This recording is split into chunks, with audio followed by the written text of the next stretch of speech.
Their Fated Travels. Chapter 28.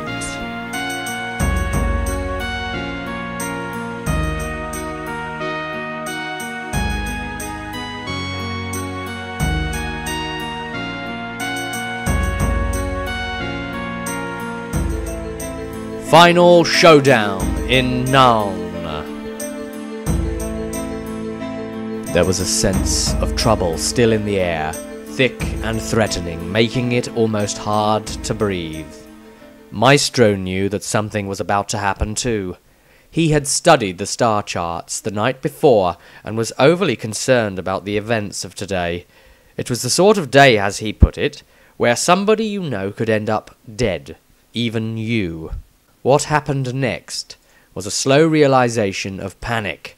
At first it seemed as if there was some distress nearby that the guards were dealing with. Then, in another place, raised voices caught their attention.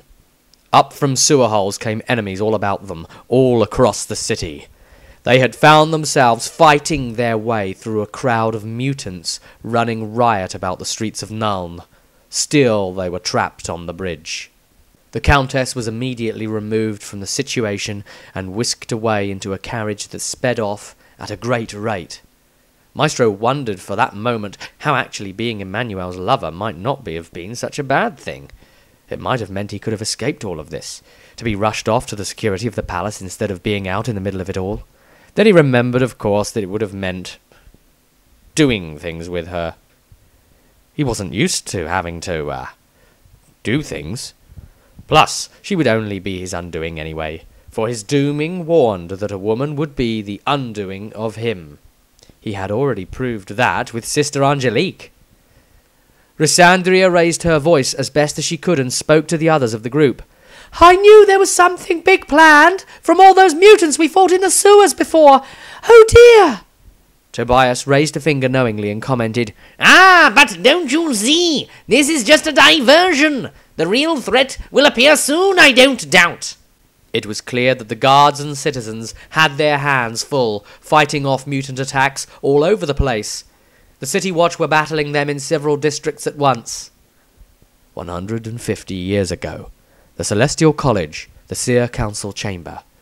Seer Magister Viez sank to his knees in front of his chair. The glowing pulses of the azure crystal in the middle of the chamber danced, their reflections across his face. His beard twitched from silent mutterings as his vision became more precise. His eyes turned a hazy blue colour, and he saw what transpired next. Viez raised his hands towards the crystal, with his outstretched trembling fingers weaving a thread within the air in front of them. Like playing some musical instrument, he was engaged in a process of automatic writing, but the letters and words that appeared before him did not scribble onto paper as was the norm. It appeared as visions against the very crystal itself. The other Seer Magisters leaned forward intently to witness the level 3 expression in progress before them. As they watched, the picture changed from one of focus on the city guards fighting mutants to one of panic, of civilians running away from something, screaming, terror on their faces. As the image became clearer, it was clear to see what was causing this commotion. An abomination, a creature stitched together, made up of various body parts to become an enormous thing of terrifying appearance. As the vision in the crystal shifted, a second abomination, looking different in its own way, appeared at the other end of the city. The bridge they now stood on was the centre point linking the two areas. Dieter could clearly be seen speaking to the others. "It looks like Rolf built a second of these things, just in case the first wasn't enough." Rysandria made the sign of a holy order and consecrated the ground they stood on.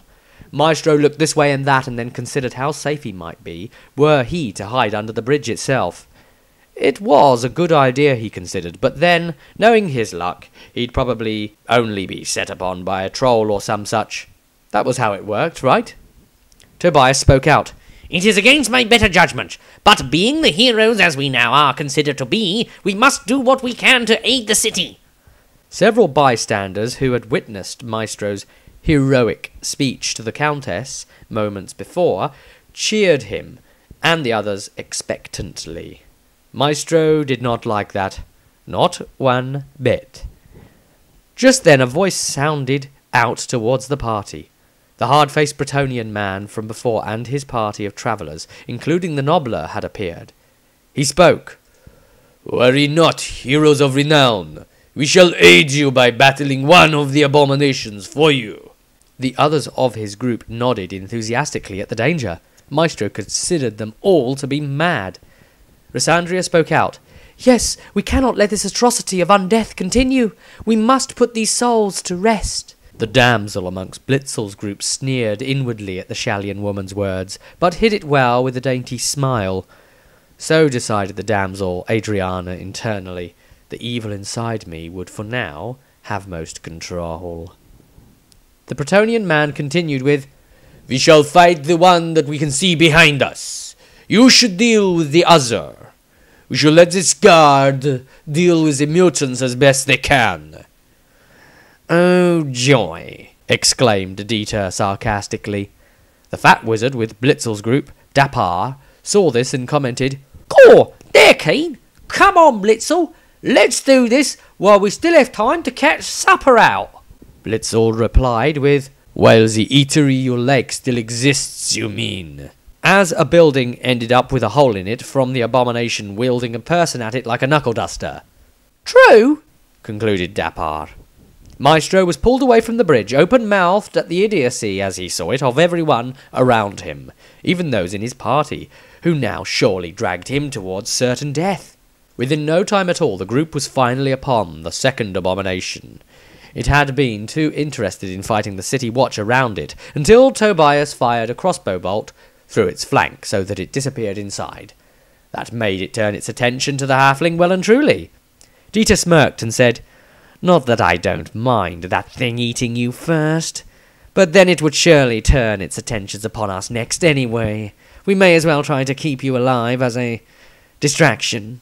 For our sake." They had split up and spread out, attacking it from all sides. Each time it attacked one of the group, another of them on its blind side would attack it, and it would cry in torment from the pain. Rysandria held redemption in a shaking hand, debating whether to fire or not. After all, there was a chance she might hit a mutant. Still the mutants scurried about them, being kept busy mostly by the city guard, who were now thrilled to see the huge creature's attention taken off of them. Back in the Seer Magisterial chamber, the wizards gasped at the familiar mutant face of Klaus Leibniz protruding from his host's belly as he appeared. They witnessed a vision of Tobias, trying to shoot it with his crossbow but missing. Then they saw its host body picked up by the abomination and consumed.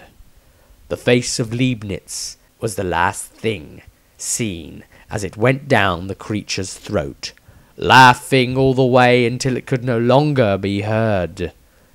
This sound gave way to a humming, though that continually rose in decibels until it was uncomfortable to the ear. Next, the wizards witnessed the abomination scream at the top of its putrid lungs. Its hands reached upwards, fingers splayed out. A red smoke poured from its mouth. Seer Magister Artweb stepped forwards, closer to the crystal, and remarked, "The demon Zathredox! Of course! That foolish Leibniz man is still the host!" Seer Magister Leonard stepped forwards quickly and pulled Artweb back away from the crystal's image. The wizard had been leaning in towards it to get a better look. Artweb gave his fellow a scolding, question-filled look as Leonard said, "You are getting too close, Seer Magister. While it is only an image of the future, and is not now, I have seen that 2 whole shards of the demon exist within the creature before. That means a demonic prince more complete than not. Demons transcend space and time and exist in all realities, for their realm is out of step with ours anyway. Had you made contact with even the image of it, it may have become pre-eternally aware of our existence and made visit upon this place, be it before or after the events that happen here." Again, the wizards stared in horror as the image on the pulsing gem unfolded before them. The abomination's skin in its head began splitting as black horns began pushing their way out. Long fingernails began to grow, splitting the ruined fingers in place. The demon's face began to take shape within the features of the abomination. The huge, possessed, monstrous form of Zathrodox mockingly spoke to the group. You stopped but one of my shards, but 2 out of 3 will still be enough to wipe this city off of the map and take my plans forwards. You are too late. You cannot stop me, but I know you will try. Maestro looked to the others as if to ask if they must. Tordrad glanced sternly at him, noticing the wizard quivering fearfully on the spot. That look was not enough to put Maestro in doubt that escape would be impossible. All of the damage done to the flesh construct's body began to smoke, and in doing so, knitted back together. Dieter was up close, rending his scalpel through the Achilles tendon of the creature's right foot, or at least where the tendon ought to have been. A rigor mortis effect had meant that this part of the foot and leg had stiffened enough to hamper walking, yet also create immunity to such attacks. The demon spun around and swung its claws at Dieter. The would-be doctor growled and raised his staff just in time to connect with the blow. The strength of it almost knocked the implement from the man's hand, however, and put him off balance. The creature readied its other hand, claws pointed at Dieter like a group of knives to put through his stomach. But before the blow could come, Tordrad's sword made contact with the creature, tearing halfway through its already damaged right leg, exposing the bone. The leg was kicked out defensively, impacting the Kislevian and knocking him aside. The man knew to turn the momentum of this fall into a roll, which he did, just as the demon turned back to face the short human with the curly, black hair. His intended victim was nowhere to be seen. Quickly the demon looked around and instead saw Lysandria with her gun, Redemption. It recognized the weapon from the fight before. He would not let it tear him apart this time. The unholy creature moved towards the Shallion quickly and snatched up a member of the city guard, using him like a shield before her. The demon smiled in satisfaction. He could see that the holy woman would not fire, for risk of hitting an innocent. Tobias and Maestro, however, had no such qualms. The halfling fired a crossbow bolt into the demon's side, as Maestro sent bolts of electricity into the monster's body. The demon laughed triumphantly and spoke. We are dancing the same dance as before, but the only thing you had to help you last time is gone. The cursed flame of Ulrich. You will find this dance ends in a very different way, mortals. With that speech, the creature's body began to heal immediately. Smoke poured off of its flesh, reconstructed again.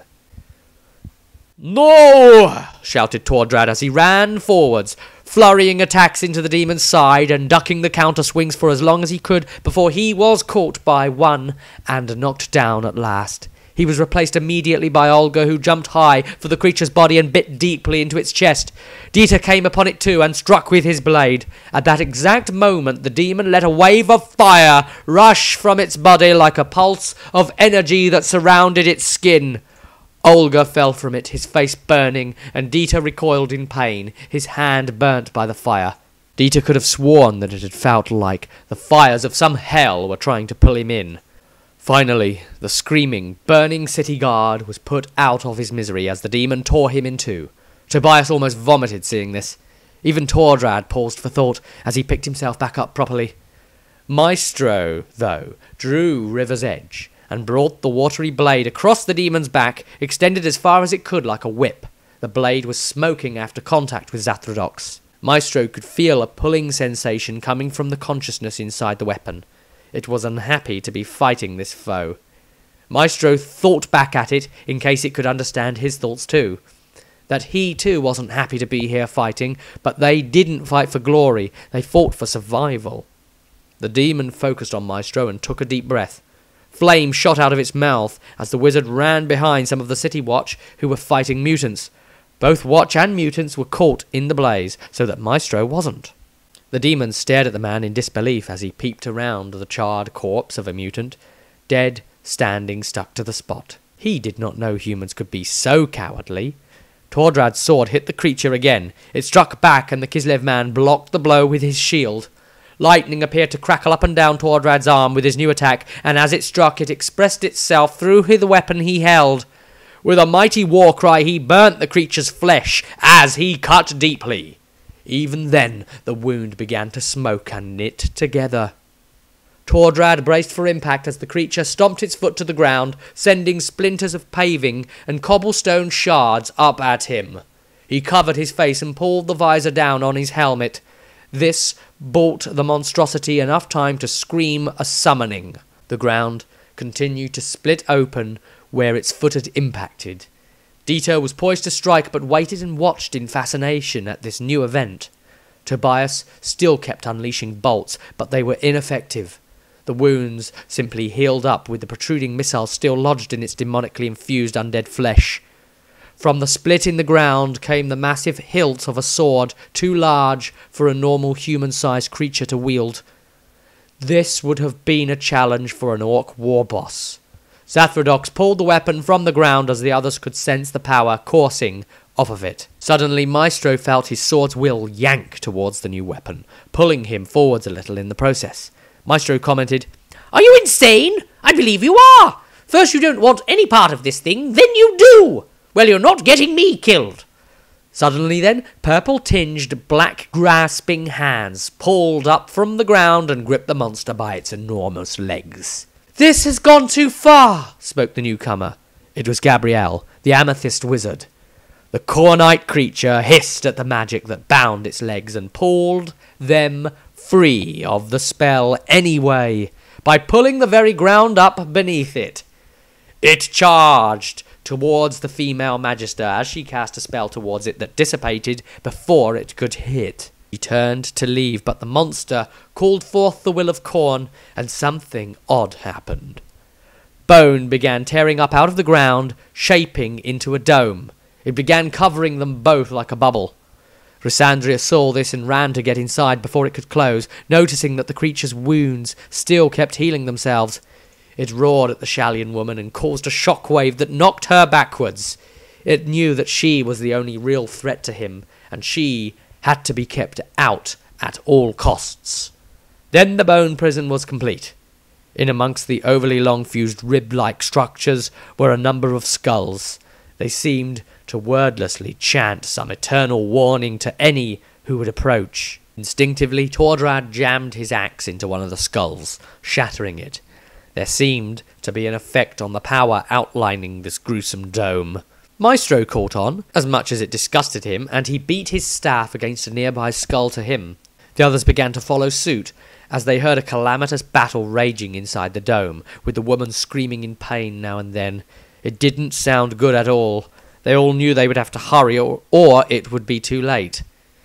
Inside the barrier, the amethyst wizard incanted special words of her order, and began to draw from Mor's will to overcome the defences surrounding this abomination to death itself. A large scythe made from the slightly purple ether that gathered around appeared in her hands. The two combatants clashed in the centre of the dome. The flesh seared and died where she slashed at it. Now Zathrodox knew why she had called on this particular spell, and knew, beyond doubt, he could not prolong such a fight. Maestro spoke. "I would blast this thing, but it's so anti-magically drenched with his will that it would take longer than doing this." Tobias nodded in understanding as he cracked another skull with his staff, hitting it repeatedly until it fell from the bone cage. Inside the barrier, the last of the wizard's life force drained from her body as the creature throttled her round the neck. She had been unable to cast any spells to free herself. The creature had an aura about it, a dampening feel to her magic.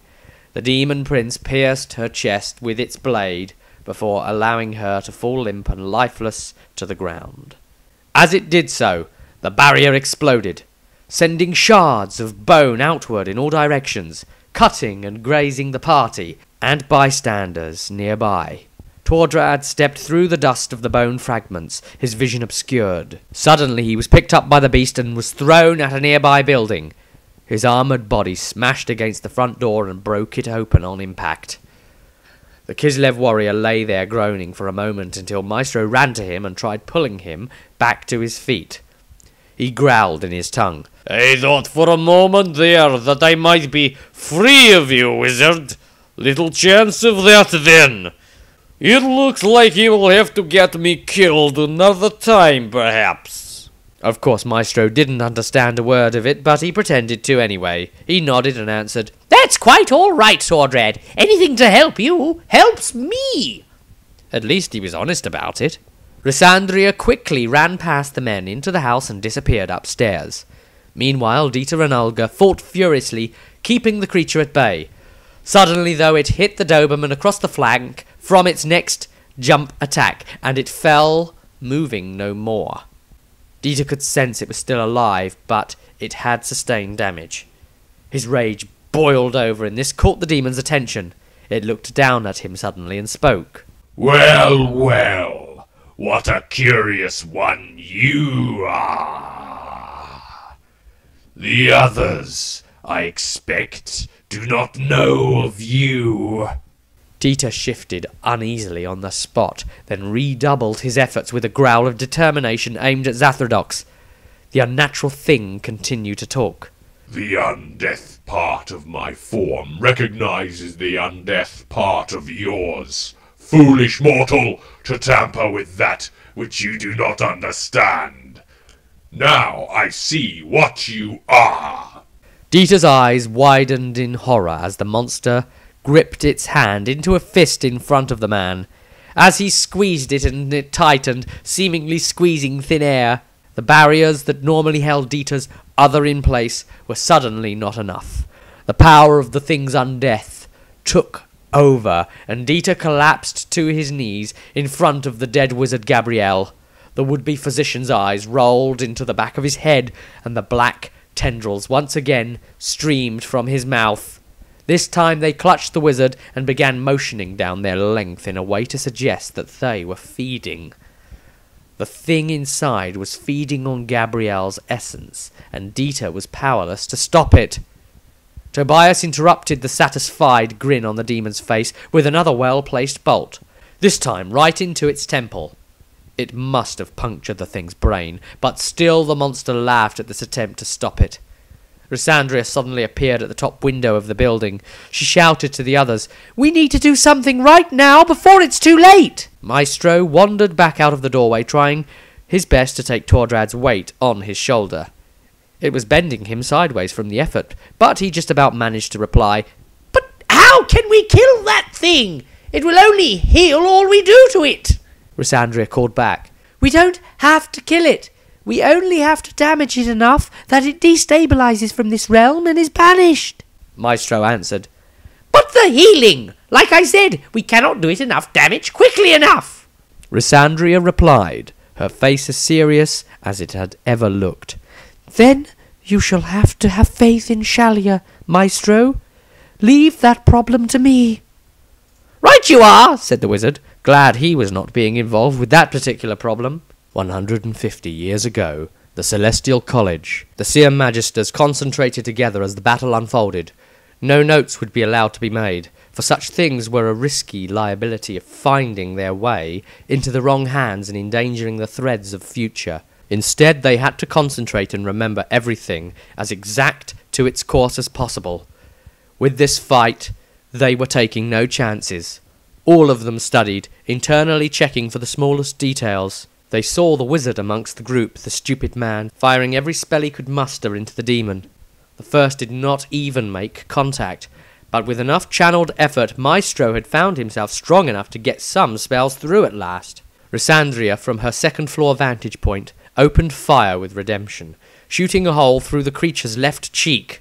Again, the burning area of the wound soon began to knit together. She simply fired again and again. Still, these shots were not enough to stop it. Tordrad could feel the same internal presence that he felt before in front of this demon, straining to get out.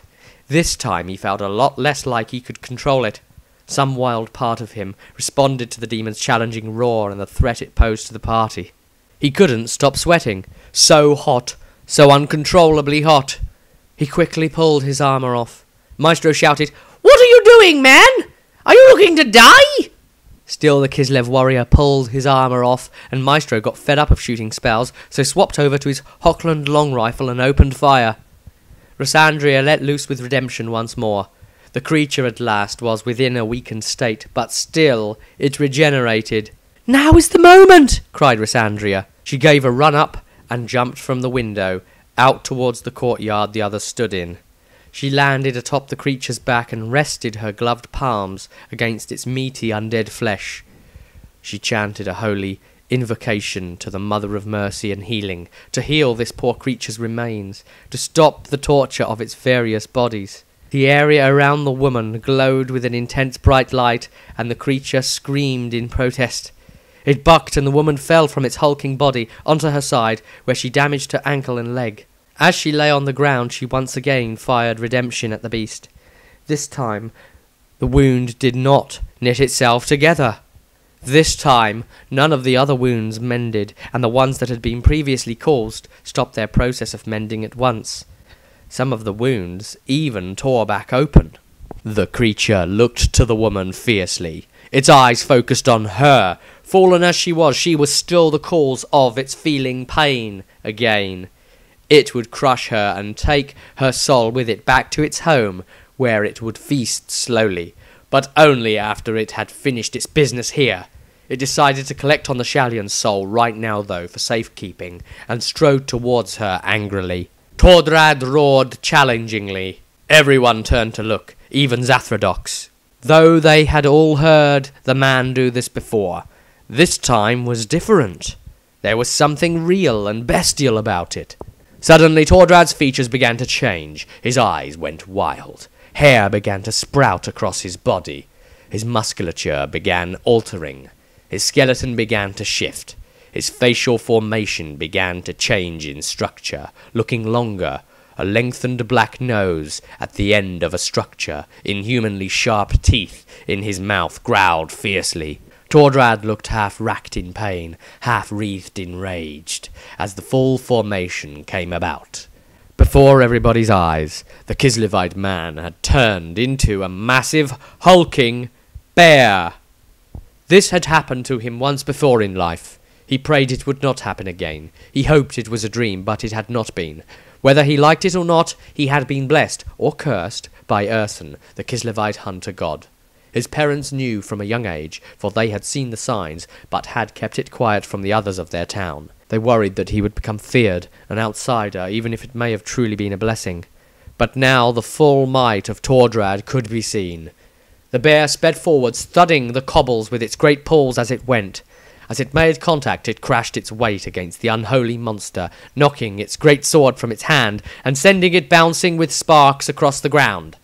There the two of them lashed at each other in a primal battle. Neither Rysandria nor Maestro could use their ranged attacks anymore, and the Shallion woman was in no condition to drag herself over to the battle, so that they could only watch.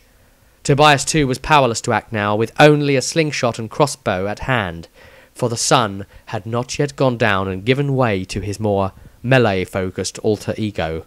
The two great beasts were tearing each other apart. But Tordrad was getting the better of his foe for now. Dieter finally came back to his senses and stood to his feet. He turned around purposely and walked calmly towards the demonic monster that tussled with the Kislevian bear. He summoned an internal will, and the winds of magic kicked up. Even Maestro noticed this. The black shadowy tendrils were receding, and an eerie calm look was on the trainee physician's face. He spoke aloud. "So, control me, will you? Make him take control of me, will you? This will not pass." Dieter dropped to his knees and began chanting. The words were complex and spiraling. Even Maestro couldn't fully grasp this passage, but he did know magic when he heard it. Dieter was casting a magical spell. He's a wizard? Dieter no longer cared about hiding it. He was too angry at the insult. He recited the lines of a strange demonic tongue. He knew this because the demon's eyes blazed upon hearing it. It screamed in defiance, telling the group that it would end them. The creature desperately strained to break free of the massive bear, but Tordrad's animalistic form was too much for him in this weakened state now. The bear's teeth were firmly clamped around the demon's neck. Zathrodox tugged and tugged to pull itself free and began tearing the very flesh away from its body as it did so. It managed to pull itself along the ground, away from the bear. The bear dug its front claws into the creature's legs and held on to stop him in place again. A tussle of strength took place as the creature had almost neared Dieter's position, for the man had walked close to the battle himself previously. It was too late, though. The final words were at last recited, and Zathrodox began to scream in pain as he turned into red smoke before their eyes. As he did this, the hulking creature's body cavity caved in, released from the new burdened energy it had been filled with. The demon's final words were cold and troubling, though. Evil still walks amongst you. The evil that suspended me will kill all of you. And then all was normal. Tordrad was even back to normal, albeit a lot more naked than when he had started the fight. He was very quiet about the entire thing that evening. Blitzel's party had managed to dispose of the other creature as well. The attack on Nuln had been well and truly subverted. Not stopped, of course. Never stopped. As the mage seer inside the Celestial College 150 years prior observed, the group spoke aloud to the others present, watching the images before them. For the evils that persist in our time shall persist in their time too, and the times to come after that. The world shall know only war. It shall define its healing only by its wounds. It shall define its good deeds only by the evils that oppose. It shall employ heroes only in the measure of that which is needed, and sometimes, fellow Magister Sirs, it shall employ a band of heroes that are unwanted but most certainly needed. The worst is yet to come, though, spoke Viez finally. The others agreed like a flock of sheep, for even with future sight, when the vision of that which is still to come is certain, all will still be uncertain for the final outcome. The true meaning behind the gains and losses will only be known by those who experience it in their own time. It was something that the party would just have to be patient and wait for now.